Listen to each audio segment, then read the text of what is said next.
Hola, ¿qué tal? Muy buen día a la hora que se acerquen a este espacio. Mi nombre es Eric Torres y estamos en el proyecto de Club de Lectura El Baúl del Artista. Muchas gracias a quienes han observado los videos anteriores. El día de hoy, el encuentro del día de hoy tiene dos particularidades. La primera es que, como pueden ver, cambiamos de sede. Me encuentro en un cafecito de la Ciudad de México. Y la segunda particularidad es que también, como pueden observar, nos acompaña una invitada quien se tomó el tiempo y el espacio para compartirnos su lectura en voz alta. Ella se llama Diana. Muchas gracias, Diana, por estar por acá. Hola. Y, y bueno, antes de dejarles con Diana, les cuento que ella nos va a compartir un texto de esta colección de crónicas relatos, que el libro en sí se llama Aquí no es Miami, de la autora mexicana Fernanda Melchor. Pero bueno, ya yo me callo para que Diana nos cuente qué nos va a leer y escucharla. Gracias otra vez y bienvenida. Gracias, Eric. Gracias por permitirme compartir contigo y con las personas que nos estén escuchando.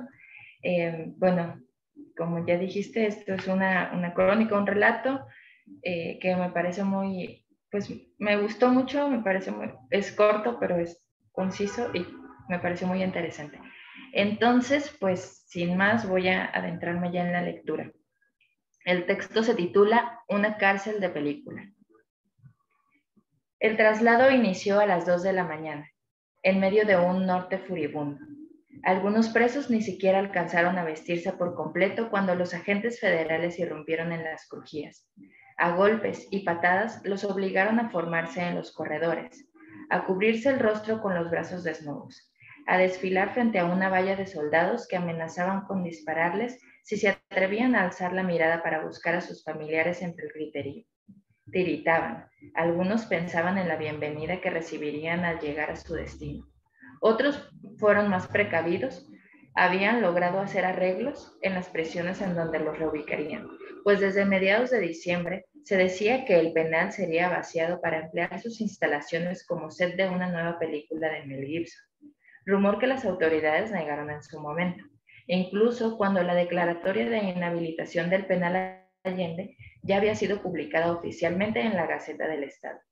En autobuses rentados y escoltados por Hummers del ejército, partieron cerca de 1,000 presos con destino a otros penales del Estado.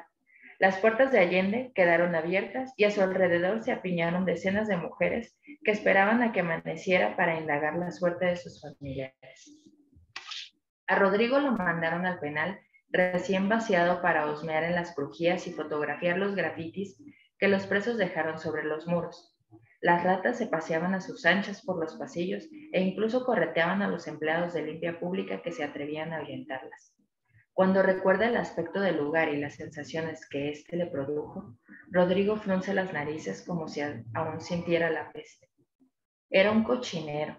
No sé cómo podía vivir tanta gente ahí adentro. ¿Cómo podían comer en esos puestos que anunciaban ricos tacos si eran un asco? Nada más salías al patio y te encontrabas con una especie de mercado de pesadilla, todo hecho de madera podrida, todo lleno de moscas y cucarachas, apestando a drenaje y creolina.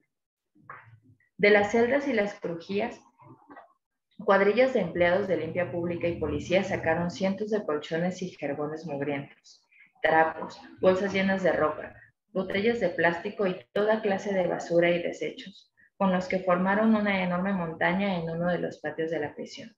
Un cerro de desperdicios que aparecería en varias de las escenas de la película protagonizada por Gibson, lo mismo que los locales y tinglados que se alzaban en el patio principal de la prisión, en donde originalmente se habían vendido alimentos y ofrecido toda clase de servicios.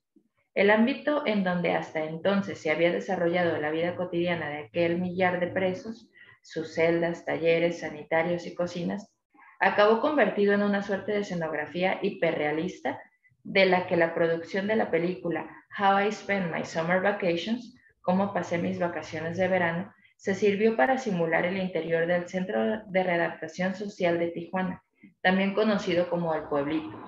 en donde los guionistas de la película habían situado la historia. Pero Rodrigo vio cómo los policías no sacaban solo la basura, también vio que se llevaban televisores, ventiladores, grabadoras y hasta la maquinaria industrial empleada por los presos para el ejercicio de sus oficios. Vio también señoras que lloraban con sus facturas en la mano, porque los aparatos que aún no acababan de pagar no aparecerían en las celdas de sus parientes. Hablé con el delegado de readaptación social. Le pregunté si habían cerrado el penal para hacer la película de Gibson y me dijo que no, que se estaba cerrando por motivos de salubridad, que era pura coincidencia que el traslado y el inicio de la filmación de la película se dieran casi al mismo tiempo. Una semana después, el 13 de enero de 2010, cuando presidía un evento del Colegio de Abogados del Puerto, el gobernador Fidel Herrera Beltrán divulgó que bandas del crimen organizado se habían apropiado del penal Allende y que planeaban llevar a cabo un motín donde varios reos serían degollados y decapitados a la usanza del grupo delictivo de los Zetas. Aunque el mandatario nunca aclaró a qué grupo delictivo se refería, insinuó que el asunto estaba ligado a la muerte de Braulio Arellano, alias El Gonzo, o el Z20, fundador del Cártel de los Zetas y asesinado pocas semanas atrás, en noviembre de 2009, en Soledad de Doblado, un poblado cercano al puerto de Veracruz. A pesar de las protestas, el diputado panista Sergio Vaca, por ejemplo, calificó el desalojo como un fidelazo más y afirmó que se crucificaría desnudo si llegaban a vender el edificio. El penal deshabilitado fue prestado a Mel Gibson para que en él se llevara a cabo buena parte de la filmación de la película que él mismo estelarizaba y coproducía, bajo la dirección de Adrian Bromberg. La cinta, finalmente intitulada Get the Gringo, Atrapen al Gringo, fue lanzada en video y televisión a la carta en los Estados Unidos en 2012 y estrenada en algunos países de Latinoamérica, Europa y Asia con buenas reseñas. Ni Gibson ni el gobierno de Veracruz han divulgado si efectivamente existió un pago por la renta del penal Ignacio Allende o a qué cantidad ascendió este. Y cuando se le preguntó a Próspero Rebolledo, entonces director general de Cinematografía de Veracruz, si la reubicación de los reos había obedecido a una exigencia del actor y director australiano, el funcionario lo negó todo y aseguró que el desalojo del penal y la filmación de la película habían sucedido casi al mismo tiempo por pura coincidencia. A finales de marzo de 2010, Lalo andaba de vacaciones y se fue a hacer casting para la película de Mel Gibson. Sabía que buscaban gente morena, con tatuajes y que hubieran estado en prisión. Lalo solo cumplía con el primer requisito, pero aún así logró quedar entre los seleccionados. Después de 5 horas de cola, una mujer lo entrevistó y le dijo que se presentara en el penal el 29 de abril a las 5 de la tarde, pues saldría de extra en la película a cambio de 400 pesos. Cuando acudió al llamado, se enteró de que le tocaría hacer de civil. Entre los extras había también policías, soldados, reos y reporteros. Un amigo suyo, Eliseo, actuaría como reo. Había estado guardado en Allende un par de semanas por robar tubería de cobre y esa experiencia le garantizó la chamba. Lalo lo reconoció entre los extras que aguardaban el ingreso al penal y se acercó a él. Lo notó nervioso. Al traspasar el enorme portón principal de la prisión, Eliseo le confesó: «Chale, loco, estoy que me lleva la madre. Yo ya estuve aquí y no quiero volver a entrar. ¿Qué tal si ahora no salgo?». Eliseo le señalaba a los extras con los que también había estado preso, pero que como él ya habían salido, y le mostró también otros que supuestamente aún tendrían que haber estado tras las rejas. Todos eran chavos y flacos y llevaban las greñas mal crecidas y los ojos irritados de los marihuanos. Eliseo le señaló a un chico cubierto de tatuajes y le dijo: «A ese cuate le dicen el diablo. No tiene ni 20 y ya mató como a 5. Le han de haber dado chance de quedarse a trabajar en la película.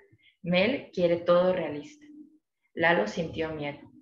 Se puso a hablar con una gordita vestida de policía que resultó ser una agente verdadera.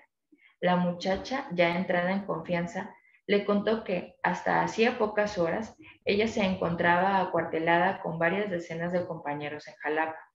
Sus superiores les dijeron que los mandarían a un operativo especial, y no fue hasta que ella y sus compañeros se bajaron del autobús que se enteraron de que participarían como extras en la película de Gibson.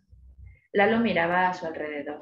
Entre risas nerviosas, mientras el cielo se oscurecía, se dio cuenta de que ya no era tan fácil distinguir quién era quién, quiénes eran los criminales verdaderos y quiénes los policías, y quiénes nomás estaban disfrazados. Pasadas las 6 de la tarde, el rodaje dio inicio. Los encargados de la producción reunieron a todos los extras en el patio principal de la prisión y les comunicaron que esa tarde iban a escenificar un motín. Las instrucciones eran actuar como si aquel fuera un día de visita normal y tirarse al piso en cuanto escucharan disparos. Estuvieron haciendo eso hasta las 3 de la mañana. Lalo tenía ya la panza colorada de tanto rodar por el suelo de cemento. El equipo de filmación los dividió. A unos, como a Lalo, les tocó simular que jugaban una cascarita en el patio del penal, mientras que a la otra mitad le tocó correr por las calles aledañas mientras los filmaban desde un helicóptero. Cuando el cielo se aclaró, el equipo comenzó a desmontar las luces y enviaron a todo el mundo a sus casas sin pagarles nada, hasta nuevo aviso. Por la calle de Zaragoza bajaron hasta Rayón, para entrar por Independencia, la estrecha avenida que pasa frente a la Catedral del Puerto y su Palacio Municipal. Eran 200 personas, casi en su mayoría mujeres, maduras, regordetas, de carnes apretadas y lustrosas como fruta morena. Agitaban mantas y gritaban furiosas pidiendo se reanudara el apoyo que el gobierno de Veracruz les había estado proporcionando, viajes en autobús y alimentos gracias a los cuales habían podido seguir visitando a sus familiares presos en cárceles lejanas, tras haber sido reubicados después del cierre del penal Allende en enero de 2010. Pero dichos apoyos fueron retirados en mayo. La campaña del candidato priista a la gobernatura, Javier Duarte de Ochoa, ordeñaba los recursos de la administración estatal y muchos programas sociales improvisados por Fidel Herrera para paliar situaciones como estas fueron suspendidos abruptamente. Otras personas, igualmente casi todas mujeres, se quejaban de la sobrepoblación que existía en el penalito. Las instalaciones que las autoridades designaron como una prisión preventiva provisional y que no era otra cosa que un puñado de celdas levantadas apresuradamente a espaldas de la comandancia de la Policía de Veracruz en la colonia Playa Linda. Aquellos separos se hallaban siempre tan abarrotados que los detenidos debían dormir parados y apoyados unos contra otros como reses. Otras acusaban a Gibson de tacaño. «Chingas a tu madre, Mel», aullaba una anciana seguida por una muchachita de ojos verdes y shorts cortísimos. Su hijo está preso por lesiones y las autoridades de readaptación social le aseguraron un trabajo como extra en la filmación de la película. Me prometieron 700 pesos por día, a mí y a mi nieta, y a la mera hora no nos pagaron ni la mitad, denunciaba Morada de Sol y de coraje. ¿Cuánto habrá pagado Mel por Allende?, se escuchó más allá entre un grupo de señoras jóvenes. Dicen que $1,000,000. No, fue más, fue muchísimo dinero. Todo se lo clavó el negro para las elecciones. Ay, no, mi negro no es capaz de eso. No se metan con el gober. La cosa es contra los jueces y los de readaptación, ¿oyeron?, la regañó una mujer vestida por completo de rojo, desde los tenis astrosos hasta la punta de los cabellos. Dicen que hay gente que ni siquiera apareció después del traslado, que se fugaron o los fugaron, como el que mató al primo de Yunes, murmura una joven de largos cabellos. Que hay presos que ni siquiera tienen causa, como la señora esa que se robó una bicicleta y que ya lleva 2 años en el bote sin que le resuelvan. Pobre, se lamentan en coro las mujeres. Al menos yo sé que el mío sí se lo merece. Y termina. Oye, está Interesante Sí, no, imagínate, habrá que ver la película. la película. Yo no sé si, a ver, déjame ver cómo pongo acá para que nos veamos los dos. Ahí está. Yo no he visto la película, no sabía ni que existía esa película, pero bueno, nada raro, ¿no? O sea, que presten una cárcel para filmar una película. O sea, nada que no pueda ser real. De Sí. hecho, yo cuando lo leía me recordé de una historia de un amigo mío que, bueno, él es de Culiacán, pero estuvo un tiempo viviendo allá en una de estas playas de Oaxaca, no recuerdo cuál, pero donde hay muchos europeos. Ajá. Entonces, yo me recuerdo que él me contó alguna vez que pasó algo similar, no con una cárcel, pero sí con un bar, que pues se lo retiraron a los dueños por agencias del Estado para, pues como prestarlo, o no sé, o sea, justo ahí está el Ajá. meollo del asunto, que no hay claridad, ¿no? Ajá. Que en esos movimientos. El caso es que el bar, así de estos enormes y muy bonitos, lo usaron como locación justo para una película estadounidense. Entonces, yo sé esto porque mi amigo fue a hacer casting para participar de extra y era una cosa muy similar. O sea, como se reunían y tenían, a él le tocó le tocó estar bailando, pero era una cosa igual. Bailar 3 días, 400 pesos por día. Y Bueno, entonces, una acá, jornada. acá hasta los policías, ¿no? Estaban de extras. Ajá, los policías. Pero es lo que me decía él, que sí llega el momento en que ya no sabes quién es quién. O sea, porque justo la película trataba de que gente bailando y había una situación así como de balas y de peligro en la locación, ¿no? Entonces decía, de pronto pues ya nada más decían acción, bailabas y luego corrías, pero ya ni siquiera yo sabía quién era extra, quién era de la producción, o sea, quién eran los que estaban cuidando, porque generalmente en esos acontecimientos, pues hay, la municipalidad presta también, ¿no? Ujú. A la policía o algo para que estén, pues, resguardando. Entonces dice, ya no sabes quién es quién y así pasa. Pues bueno, ahí nunca nos responderemos si alguien que estaba preso después de la película ya no volvió, ¿no? Ajá. Como dice el texto, si se fugaron o los fugaron, porque También. también puede ser el caso. Oye, pues muchas gracias, Diana. Muchas gracias por tomarte el tiempo y compartir tu lectura. Eh, es un placer que estés acá. Ojalá que no sea la única vez. Ojalá que se No, repita. Y bueno, nada, agradecer también a quienes están observando este video. Recordarles que como está siendo habitual, en la descripción del mismo compartiré el enlace del video anterior. Y bueno, pues nos vemos la próxima lectura. ¿Sale? sí, ojalá que sea pronto, tengamos otra vez la oportunidad de compartir y pues gracias a ti también por el espacio y por el tiempo. Bueno, nos vemos. Hasta la Nos próxima. vemos, bye.